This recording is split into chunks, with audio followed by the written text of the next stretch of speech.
If you're dreaming about buying your first multi-cylinder motorcycle, there's a very good chance that you've narrowed your search down to these two bikes. That's the Triumph Trident 660, this is the Honda CB650R, and on paper they're very closely matched. We've been out riding them in some lovely weather, we've had a great time, we've got a lot to share with you. Now before we start, let's consider what customers in the segment are generally after. They generally want a bike that's easy to ride, easy to live with, sporty but not too hardcore, and relatively affordable to purchase. Most of all though, I think they want a bike that looks and feels like a big bike. And to start off on that note, one of these bikes does that better than the other one. Hands down the Honda, because you look at the way it's styled, you see its press, you see the white tank, fat seat. It just feels bigger and nicer compared to the Trident. Trident reminds you of a 250cc motorcycle, if I may say so. Don't get me wrong, it looks good in isolation, but just that in the overall finish, the way this thing stands out. I agree. I was surprised when I saw it in person because I've only seen it in images so far. It's got a lot of presence. I thought it was like a slightly bigger CB300R. It's a much bigger bike than that. It's bigger than the Triumph Street Triple R. Definitely feels and looks bigger than that bike. It has that big bike presence. But then you spend a little more time with it and this, like you said, it just feels a little more special. The finish is all over, this lovely bronze finish on the engine, metal fuel tank. You know, the things you touch and feel look nice. Smart touches like these recessed grab rails that has big grab rails out the back. Yeah, I mean, you look at the switchgear over here, you look at the mirror stalks, and you don't get that special feeling, you know, that you spend that kind of money. So the obvious cost cutting happening over here. I wouldn't call it cost cutting. I mean, you compare that with the Street Triple R and yes, you do notice it. Yes. And in isolation, it's absolutely fine. It's just that this bike has highlighted the things on that motorcycle. Another thing that I want to talk about is, since we're talking about size and presence, this thing feels like a big bike when you sit on it. Absolutely. There is a difference in the riding positions. Let me just show you that. So yeah, definitely bigger fuel tank and it does hold more fuel than that bike as well. We'll put the numbers down there. But it feels chunkier, wider handlebar, slightly more sporty riding position, a little canted forward, feet are slightly higher up than that bike. I like it, it makes me feel engaged with the bike, but Rishabh says he finds that bike more comfortable. Yeah, this feels more natural, you know, because this is nice and narrow over here. The pegs aren't too high compared to that. And I like this overall high handlebar position. It feels very natural and neutral. I can see myself spending long hours easily. That, I don't know, I don't like the pegs and the position of it rather, so no, doesn't work for It's me. interesting because the riding positions have an effect when you're out on the road on a nice road, which we'll get to in a bit. In terms of the actual seats, they're both quite nice. I think the Honda would be better for a pillion, little larger, flat seat. I find that slightly more comfortable for the rider, but there isn't much of a difference in there. They're both seat heights are quite comfortable, 805, 810 mm. That's quite nice. What I don't like about the Triumph, and probably why I like this bike more, is those tank extensions on the Triumph. They're right here on my knee. It's uncomfortable. But I'm tall, I'm 6'1". Rishabh is 5'10". I have no problems at all. I fit here perfectly. I love this whole feeling where you can grip onto the tank. It's nicely recessed. So I think if you're as tall as Rishad, there's going to be an issue. Just for reference, how tall are you? 5'10". Okay, that's not too bad. Yeah. So it's just a tall person problem. Yeah. Anyway, comfort-wise, looks, we've covered that. Let's talk about the screens. On paper, this isn't as good a screen as that. This is a full LCD display. That is a TFT display, but it's not a flashy, full-color TFT display. There's a large LCD segment on top, a small TFT at the bottom, and I think we only get blue color in there. So Yeah. it's You not could really... really have green for the neutral, but if I may say so. I'm sorry. But I think you can purchase Bluetooth connectivity for this. I think it's modern in some way. I don't know. That LCD It is screen more doesn't cut modern. it for me. It is more modern.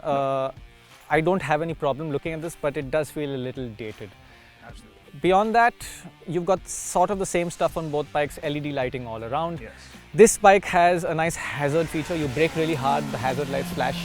That one you were saying has... It's got a side, like an indicator, a lane change indicator. So you sort of just soft touch the indicator button and it flashes thrice in the direction which you selected. And then you need to give it a firm push to actually activate the indicators and let them stay So on. a soft touch flashes 3 times, you change lane and you're good to go. Right. So there are a few small features on these bikes beyond what you normally get, but they're not highly equipped like the bikes in the segment above. Electronic assists wise, both have basic traction control, both have basic ABS. There is a difference in the way they function, which we'll get to in a bit. The Trident also gets two riding modes, road and rain. but the throttle response in road mode itself is quite soft, so we ended up using that while riding in the rain as well. Since this bike already has 2 modes, it would have been nice if it also had an additional sport mode. For now, let's move on to the big talking point, The engines.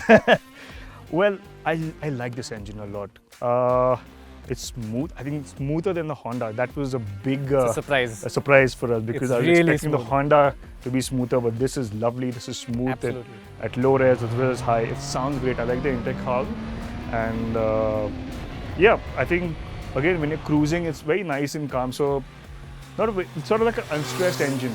It is. I You like get the sense that Triumph has taken one of their bigger and more powerful triples and sort of toned it down and made it more mellow, and which is why you get a 16,000 kilometer service interval on that engine. It's why the RPM limiter is just at 10,000 RPM, which on nice roads like this, you sort of slam the limiter a little too often. This engine is surprising. I'm surprised because usually Honda engines are quite mellow and boring. This one has more character than that engine. I think it has a nicer intake sound. It revs higher. Those extra 2,000 RPM, 10 to 12,000 RPM just makes all the difference when you're in the mood. On paper, the Triumph has more torque and you feel that in reality. The mid-range on this isn't as strong as that. They're both very flexible. You can sit in 6th gear, 40 kilometers an hour on both of them, Easy, no both stress. of them. But when you open it, the Triumph reacts faster. It's also a lighter bike, so these things add up. Overall, both nice engines, smoother, more involving. And ultimately, if you rev this engine out, I think this is the quicker bike than that one. Definitely agree with you on that. Right. But I mean, fine, the engine's great. What about the gearbox? I think that I got a much nicer gearbox than this. I was a little disappointed.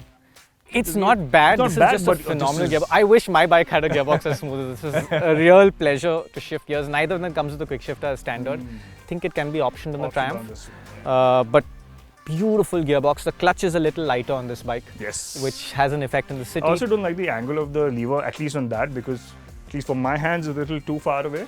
And I don't think either clutch lever is adjustable. None of them are You get adjustable. That's adjustable that's brake a levers. bit of a downer for me. Okay. But in general, nice engines. I don't like the mapping on the Triumph. I think the throttle response is very dull and unpredictable below 3000 RPM. It doesn't respond and then it surges above 3000 RPM. This feels a little sharper, Nice. but more predictable. You know what's going on, so I prefer the throttle on this bike This as will well. catch you out in the city, you know. You're suddenly waiting for power to come and then Right. okay, I think Triumph has just tried to make this very beginner friendly. very beginner And friendly. they sort of have gone overboard with it. Look With at that the traction throttle. control. Since Yeah, you're talking about traction beginner control. friendly, this is horrible. It's the worst, most intrusive, most paranoid traction control system I have Exactly. ever experienced. You know, it sort of reminds me of Kimi Räikkönen when he says, the famous radio call, just shut up, don't tell me what to Seriously, do. You it feel is- like screaming at it. Come on, I know. Okay, so you're accelerating hard, smooth surface, first gear, second gear, light is flickering, cutting power. You're cornering, light is flickering, cutting power. And that bike has really nice tires. You know there is plenty of grip. No, the Triumph will not let you have it. You found a way around it. I usually ride bikes with electronics on. I like having the safety net. We live in a very unpredictable environment. But when I'm riding that bike fast, I need to turn the traction control off and it sort of wakes it up. It feels like a quicker, more responsive bike. That's unfortunate because it would be good to have that with the traction control on. Nevertheless, both bikes are fairly easy to ride in the city. They both produce a significant amount of heat from their engines, but neither gets unbearable. And while the lightweight Triumph is a little easier to manage, its clutch feels a little heavier than the Honda's. You will, however, be happy to hear that both bikes will run absolutely fine on standard 91 octane fuel.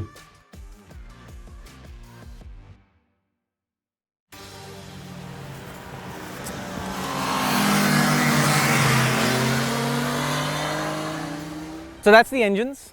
Let's talk about handling. This thing is lighter, it feels more flickable. But the way you're seated, that makes it a bit of a challenge to hang off the bike. So you sort of tuck in and go with it rather than hanging off. The tires inspire a lot of confidence. Nice chassis as well. Overall, I don't have any complaints at all with the handling. I think it's, again, as you said, very beginner friendly.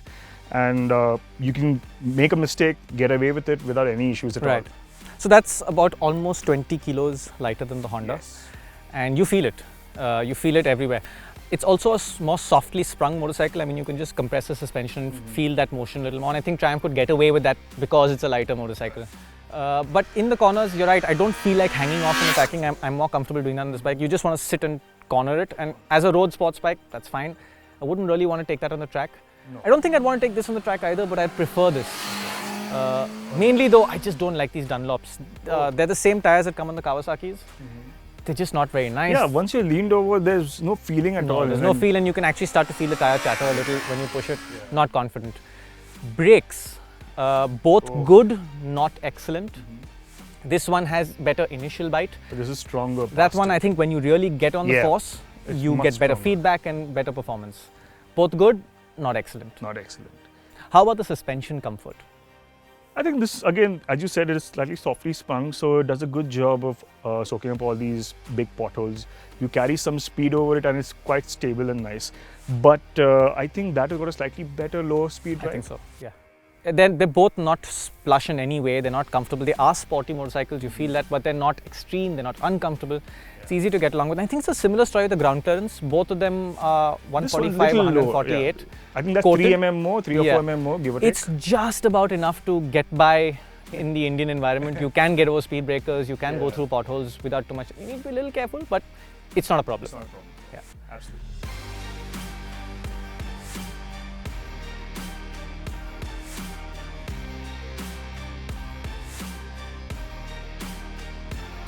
So I think we've sort of covered the riding experience. We've covered how they make you feel. What about the buying experience? Oh, that's where I... Okay, let's put it into perspective. Okay. If you were to go to the UK sites of Honda and Triumph, there's a £50 difference in the price, which is 5,000 rupees.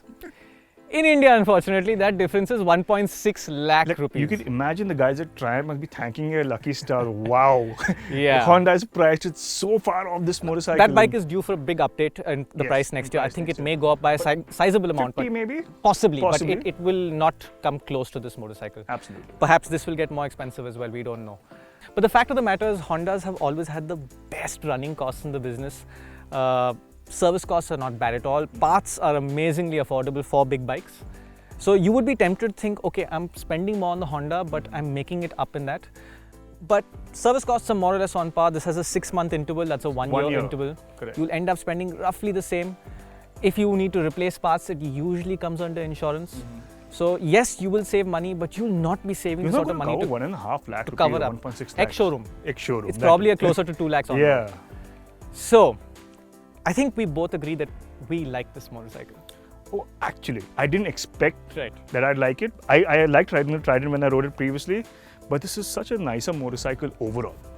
Because in terms of the engine, the way it looks, it gives you that big bike feel. So when you're stepping up from something like a 250 or a 390, and you want your first big multi-cylinder bike, this really ticks all those boxes. It does, and it's I enjoyed riding it. Yeah, Which I didn't really enjoy the old 650F as much yeah, as this I is enjoyed much riding more characterful and nicer, but my heart, every time I was riding this bike, I couldn't shake the thought that I have to spend so much money to buy it. And because this is now in Street Triple R category, it's more expensive than the Z900. Z900, exactly. And it's sort of playing above its field at that price Yeah. point. I think the way to sum this up then is that we both sort of unanimously liked this bike more. It was more fun to ride, more engaging, and it makes you feel more special. All things that you want in your first big bike. The Trident is a great motorcycle, and at the price, it's a great deal. But that's how it is. That's the better deal here today. This is the better motorcycle. Unfortunately, you cannot have both of those things with one bike. So you've got to choose. Do you want the better bike and are you willing to spend for it? Or do you want the better deal? Either way, you can't really go wrong.